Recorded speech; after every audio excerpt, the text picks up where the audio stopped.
Hermanos, jóvenes y amigos, bienvenidos una vez más a Momentos con Dios. Vamos a presentar este instante a Dios. Amén. Padre Celestial, delante de tu presencia estamos, Señor, para alabarte y glorificarte, Señor, porque tú eres santo, Señor, porque tú eres bueno, Señor, porque para siempre es tu misericordia y tu fidelidad, Señor. Presentamos ante ti este momento, Señor. Recíbelo como olor fragante, Señor. Es para tu gloria, tu honra y tu alabanza, mi Dios. Gracias, Padre. Gracias, Hijo. Gracias, Espíritu Santo. Amén. Vamos a cantar para la gloria de Dios en el nombre de nuestro Señor Jesucristo. Buenos alabarte. Amén. Buenos alabarte, Jehová, y cantar salmos a tu nombre. Buenos alabarte, Jehová, y cantar salmos a tu nombre. Anunciar por la mañana tu misericordia y tu fidelidad de noche. Anunciar por la mañana tu misericordia y tu fidelidad de noche. ¿Quién es el que vive? Cristo es el que vive. ¿Quién es el que salva? Cristo es el que salva. ¿Quién es el que sana? Cristo es el que sana. ¿Quién es el que viene? Cristo es el que viene. Anunciar por la mañana tu misericordia y tu fidelidad de noche. Anunciar por la mañana tu misericordia y tu fidelidad de noche. Vamos a alabarte, Jehová, y cantar salmos a tu nombre. Vamos a alabarte, Jehová, y cantar salmos a tu nombre. Anunciar por la mañana tu misericordia y tu fidelidad de noche. Anunciar por la mañana tu misericordia y tu fidelidad de noche. ¿Quién es el que vive? Cristo es el que vive. ¿Quién es el que sana? Cristo es el que sana. ¿Quién es el que salva? Cristo es el que salva. ¿Quién es el que viene? Cristo es el que viene. Anunciar por la mañana tu misericordia y tu fidelidad de noche. Anunciar por la mañana tu misericordia y tu fidelidad de noche. Anunciar por la mañana tu misericordia y tu fidelidad de noche. Anunciar por la mañana tu misericordia y tu fidelidad de noche. Anunciar por la mañana tu misericordia y tu fidelidad de noche. Anunciar por la mañana tu misericordia y tu fidelidad de noche. Hermanos, los invito a abrir sus Biblias en el Santo Salmo número 100. Lo vamos a leer todos unidos para la gloria de Dios y lo vamos a presentar unidos también. Padre Celestial, delante de tu presencia estamos, Señor, para alabarte, para bendecirte, porque tú eres bueno, Señor, porque tu misericordia ha sido grande con nosotros, Padre Celestial. Gracias, Padre Celestial, porque siempre nos has guardado, Señor, nos has protegido de todo mal, de todo peligro, Señor. Presento ante ti este santo salmo, Señor. Recíbelo, Padre Celestial. Es para tu gloria, tu honra y tu alabanza, Señor. Gracias, Padre, gracias, Hijo, gracias, Espíritu Santo. Amén. Lo leemos unidos para la gloria de Dios. Exhortación a la gratitud. Cantad alegres a Dios, habitantes de toda la tierra. Servid a Jehová con alegría. Venid ante su presencia con regocijo. Reconocer que Jehová es Dios, Él nos hizo y no nosotros a nosotros mismos. Pueblo suyo somos y ovejas de su prado. Entrad por sus puertas con acción de gracia, por sus atrios con alabanza. Alabadle, bendecir su nombre. Porque Jehová es bueno, para siempre es su misericordia y su verdad por todas las generaciones. Amén.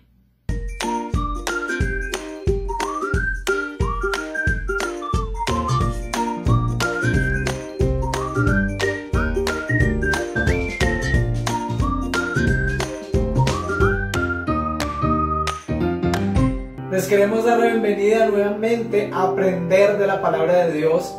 Hoy desde nuestras casas estamos escudriñando la palabra de Dios, estamos aprendiendo lo que Dios quiere decirnos. Pero antes de iniciar la enseñanza, quiero que leemos a Dios una oración. Padre Santo, estamos delante de tu presencia, Señor, sedientos de tu palabra.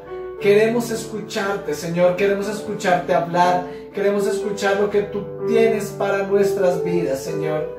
Te rogamos, Padre Santo, el día de hoy tú nos hables. Tú hables a nuestros corazones y a nuestras vidas. Te lo pedimos todo en el nombre de Jesús. Aleluya. Amén y amén. El día de hoy queremos iniciar esta enseñanza con una pregunta. Y la pregunta es, ¿qué tan pacientes somos? Ya llevamos un par de semanas en cuarentena. En Colombia acaban de anunciar que esta cuarentena se va a aplazar un par de días más. Y la pregunta es, ¿cómo está mi paciencia y tu paciencia con las personas que están a tu alrededor? ¿Cómo está nuestra paciencia con la situación que estamos viviendo? ¿Cómo está la paciencia del esposo y la esposa? ¿Cómo está la paciencia de la esposa con el esposo? ¿Qué tan pacientes somos con nuestros hijos, con nuestros familiares? Hoy precisamente vamos a hablar de un personaje de la Biblia que durante muchos años tuvo mucha paciencia, no durante días, no durante semanas, no durante meses, sino durante años. Pero antes de hablar de este personaje, queremos contarles que la palabra paciencia en la Biblia tiene dos derivaciones. Una es paciencia como la conocemos, es decir, esa capacidad de resistencia frente a situaciones adversas. Pero la otra es longanimidad. ¿Qué es la longanimidad? Tener la capacidad de soportar sin tomar represalias, es decir, sin tomar venganza frente a una persona que nos hizo daño o no. Vamos entonces a abrir nuestras Biblias en el primer libro de Samuel, capítulo 16, y vamos a estar leyendo el versículo 13. Dice para la gloria de Dios: y Samuel tomó el cuerno del aceite y lo ungió en medio de sus hermanos, y desde aquel día en adelante el Espíritu de Jehová vino sobre David. Se levantó luego Samuel y se volvió a Ramá. El día de hoy vamos a hablar de este personaje llamado David. En este momento de la historia encontramos que el profeta Samuel está enfrente de David y lo unge como rey. En ese momento aún estaba gobernando Saúl, pero Dios guió a Samuel para que ungiera a David como el sucesor de Saúl. Y en este versículo hay algo particular. Dice: y Samuel tomó el cuerno del aceite, lo ungió en medio de sus hermanos, y desde aquel día en adelante el Espíritu de Jehová vino sobre David. David fue nombrado muy joven como rey, y aún a su temprana edad el Espíritu de Dios vino sobre David para que él pudiera ejercer su función como rey. Sin embargo, en este momento de la palabra de Dios, en este momento de la historia, aún David no es nombrado rey legalmente, es decir, aún no se sienta en el trono. Dios lo nombra por medio de Samuel, pero aún en el trono está Saúl. Y a partir de este momento, uno pensaría que David ya debería estar listo y ya debería estar a puertas de iniciar a gobernar el pueblo. Pero la realidad es que David tuvo que esperar muchísimo tiempo, tuvo que esperar muchísimos años, tuvo que esperar muchas adversidades para poder ser nombrado rey, es decir, para poder sentarse en el trono, aunque Samuel ya lo había ungido como rey. Y parte de esta historia la vamos a estar mirando. Vamos a ver, por favor, el primer libro de Samuel, capítulo 17, versículo 11. Dice la gloria de Dios: oyendo Saúl y todo Israel estas palabras del filisteo, se turbaron y tuvieron gran miedo. Esta historia nosotros la conocemos bien y es como inicia la historia de David y Goliat. Es una historia que hemos escuchado muchas veces, pero aquí hay un pasaje importantísimo en esta historia, y es que aquí Saúl, siendo rey, siendo guerrero, estando acostumbrado a la guerra, tiene miedo, se asusta porque Goliat, el gigante, está amenazando al pueblo de Dios. Ustedes han escuchado muchas veces la historia y saben que David llega como un pastor de ovejas, ya fue ungido previamente por Saúl como rey, pero aún es un pastor, y llega al sitio en el cual está la guerra, está la pelea, y él no tiene miedo. La posición de David es totalmente contraria a la de Saúl. La posición de David es que él no está temeroso. La posición de David es que a pesar de que él ve la situación, él no tiene miedo. Cuando David llega a este momento de la historia, ve que el filisteo se está burlando del pueblo de Dios, que el filisteo está amenazando al pueblo de Dios, y lo que él dice es: yo quiero enfrentar a este gigante. Por supuesto, para todos en el momento, pues, que David, siendo casi un niño, siendo un adolescente, decide enfrentarse al gigante, pues es algo así como una burla. ¿Por qué? Porque David no sabía utilizar un escudo, no sabía utilizar una espada, la armadura le quedaba grande, y sin embargo David decide hacerlo. Tratan de vestirlo con la armadura, pero David dice: no, yo no puedo con esto, esta armadura es muy grande, es muy pesada para mí, no tengo la capacidad de cargarla. Y él simplemente dice: yo quiero ir ante el gigante. Toma su honda, toma unas piedras y se enfrenta directamente con el gigante. Y David pronuncia tal vez las palabras más bonitas que hay en la Biblia de un guerrero. El gigante le dice a David: ¿yo soy acaso un perro para que vengan a mí con palos y piedras? Y David dice estas palabras de su corazón, desde el fondo de su corazón, y él le dice: tú vienes a mí con escudo y espada, mas yo vengo a ti en nombre de Jehová de los ejércitos. David no tiene miedo. David sabe lo que hay en sus hombros. David sabe la responsabilidad en la cual está jugando su vida. Y él no tiene miedo como lo tuvo Saúl. Él simplemente toma su honda, dispara una piedra y termina matando a Goliat, el gigante. Lo derriba con la piedra y al final toma su espada y le corta la cabeza. Aquí empieza a haber un conflicto muy fuerte entre Saúl y David. ¿Por qué? Porque Saúl se pone celoso de lo que hizo David. La Biblia dice que las doncellas del reino empezaron a cantar: Saúl mató a 1000 y David a sus 10,000.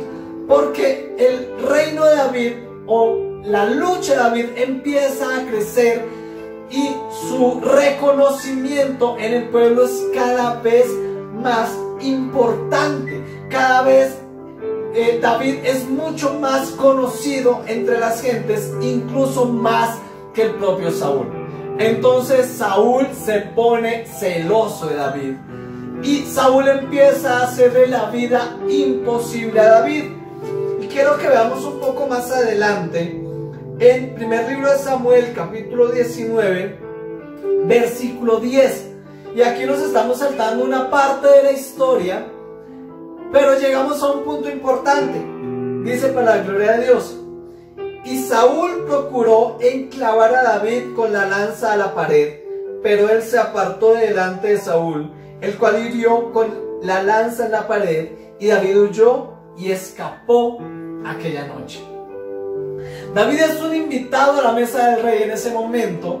Saúl lo invitó como victorioso de sus guerras, pero en este momento Saúl deja salir esos celos y ese enojo que tenía ante David.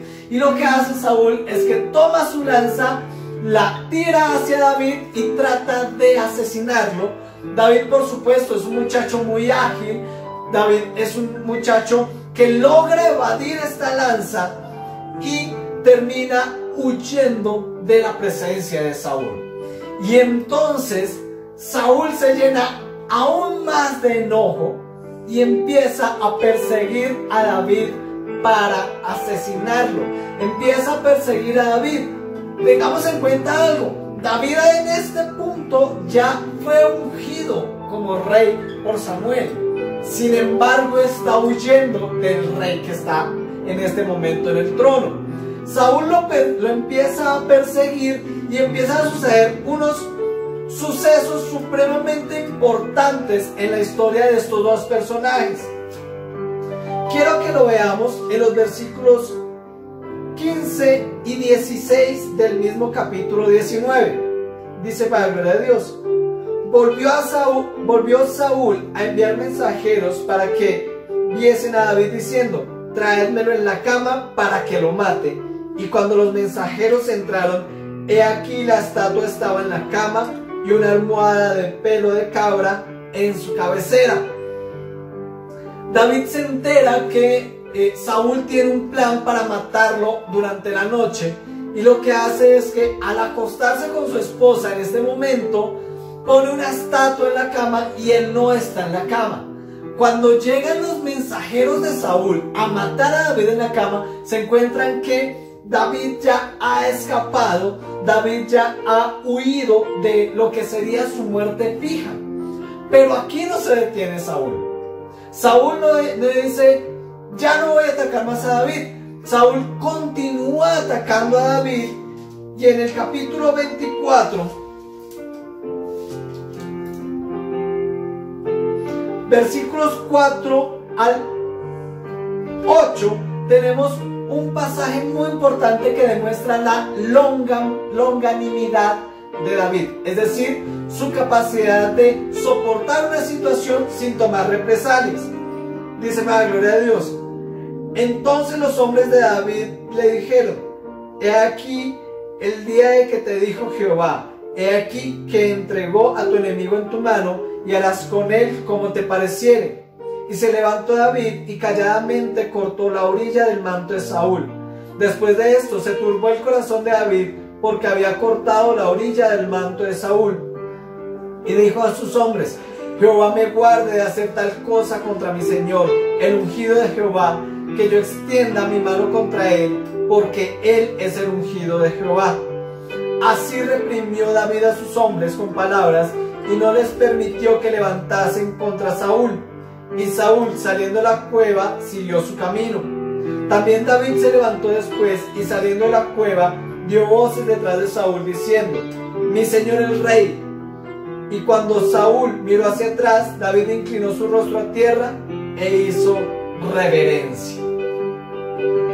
En este pasaje, en esta parte de la historia, David está escondido con sus hombres y llega el rey Saúl a esta misma cueva en donde está David. David se recoge un poco más hacia atrás en la cueva. Saúl está en la cueva. David está detrás de Saúl. Saúl no ha visto a David ni a sus hombres. Y los hombres le dicen a David: he aquí el momento que estabas esperando. Puedes matar a Saúl. Saúl no te está viendo. Nadie te va a ver que lo mataste. Pero David no quiere tomar represalias contra Saúl. David no quiere tomar venganza contra Saúl. David lo que hace es que se acerca lentamente, corta un pedazo de su capa y lo recoge. Saúl sale de la cueva y David dice algo muy importante, y es que le dice a sus guerreros: yo no tomaré represalias, o yo no levantaré mi mano en contra del ungido de Jehová. Saúl está tratando de matar a David. David sabe que ahora él es el ungido de Jehová, pero dice: yo no tomaré venganza. Y aquí es un llamado para nosotros. ¿Cuántas veces hemos querido tomar venganza de las personas? ¿Cuántas veces hemos querido pagar mal por mal? ¿Cuántas veces hemos visto que nuestro vecino hace algo malo y nosotros queremos hacer algo peor para ver si así aprende?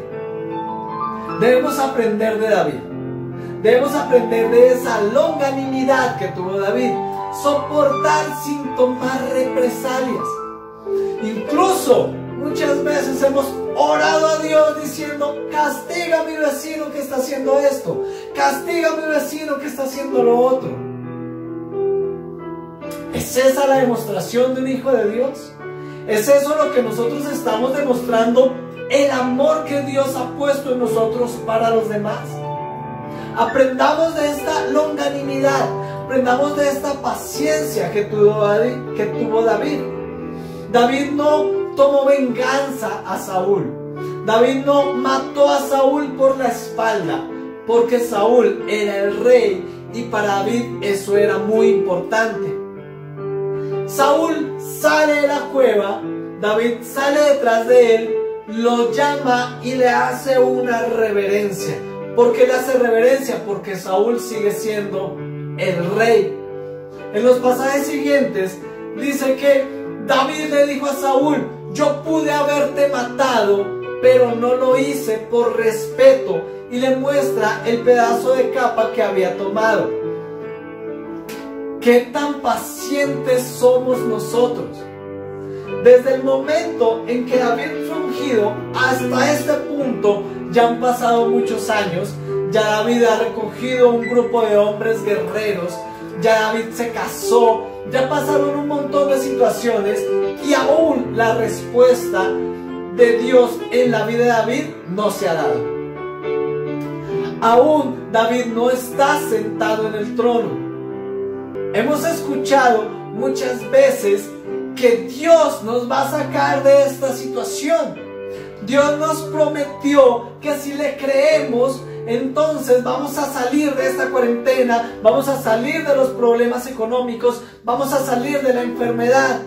Pero a veces le decimos: Dios, ¿hasta cuándo? ¿Cuándo llegará tu promesa a mi vida? Y hemos esperado tal vez 2, 3 semanas.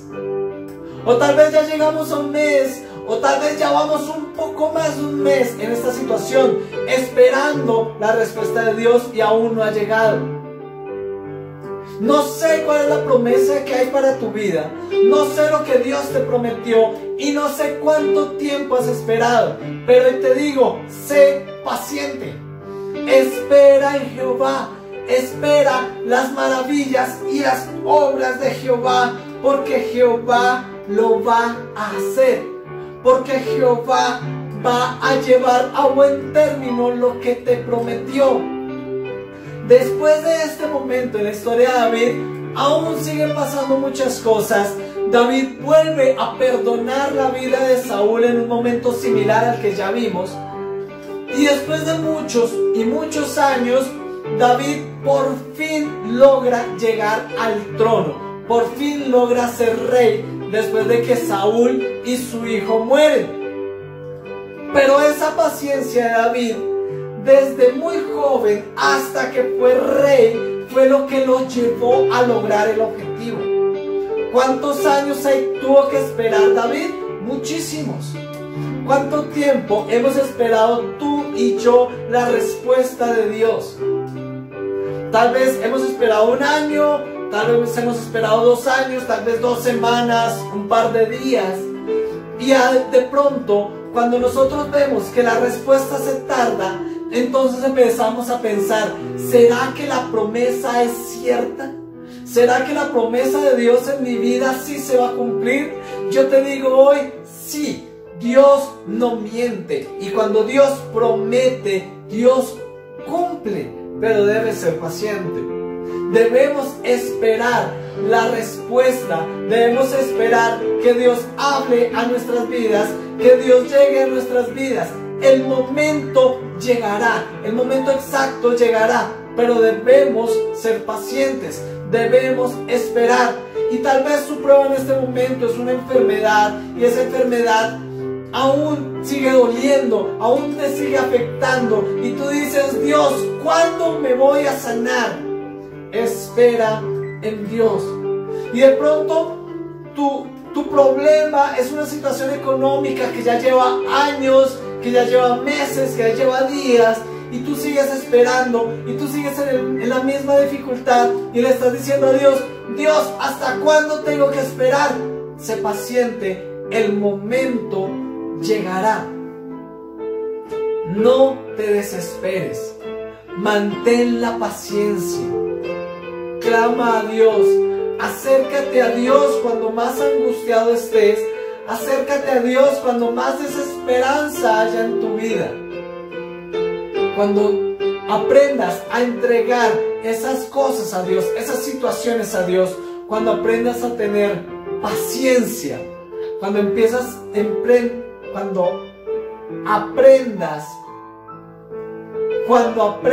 a tener longanimidad, entonces la respuesta llegará.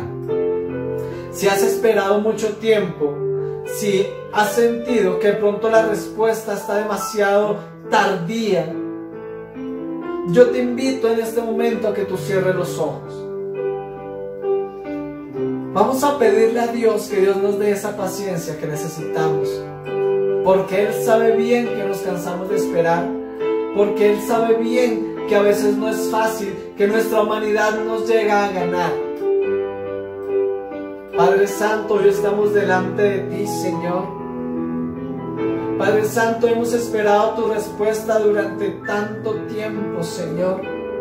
Padre Santo, durante días o meses o años hemos estado esperando que tú contestes lo que te hemos pedido, Señor. Que tú nos ayudes, que tú nos levantes, Señor. Y aún hoy tu respuesta no ha llegado, Señor. Y muchas veces, Señor, hemos dudado de ti, de si tu respuesta algún día llegará, Padre Santo. Pero hoy entendemos, Padre, que tu respuesta llegará, que tu respuesta estará pronta a nosotros, pero debemos ser pacientes, debemos esperar en ti, debemos tener confianza en ti, Señor. Y hoy, Padre Santo, te pedimos que nos ayudes a esperar. Ayúdanos a esperar, Señor, porque no sabemos, Padre, si tu respuesta aún tardará semanas, meses o años. Pero, Padre, queremos esperar en ti, queremos ser pacientes, queremos aprender esa paciencia que tú nos pides como fruto en nuestras vidas, Padre. Te ruego, Señor, danos de esa paciencia, danos también longanimidad para no querer tomar venganza de lo que estamos sufriendo, de lo que está sucediendo en nuestras vidas, Señor. Danos también paciencia, Padre, para pronto afrontar las situaciones que se están dando en nuestros hogares, Padre. Padre Santo, ayúdanos a tener paciencia para esperar el momento adecuado y poder salir de nuestros hogares, Señor. Danos paciencia, Padre, para soportar esta crisis, la crisis de salud, Señor, y de pronto la crisis económica, Padre. Todo esto, Señor, te lo rogamos en el nombre de Jesús. Aleluya. Amén y amén. Nosotros también hemos tenido que esperar, así como tú. Nosotros también hemos tenido que tener paciencia en muchas situaciones de nuestra vida, así como tú las has tenido que tener. Y a veces hemos sentido que la respuesta tarda mucho, y a veces hemos sentido que la respuesta de Dios no llegará. Pero creemos en Dios y te invitamos a creer en Él. Te invitamos a poner tus esperanzas en Dios, así como lo hemos hecho nosotros. Hoy queremos desearte que todas las bendiciones de Dios inunden tu vida, y que la bendición del Padre, la bendición del Hijo y la bendición del Espíritu Santo esté en cada uno de vosotros. Dios les bendiga grandemente, que tengan una hermosa tarde. Bendiciones.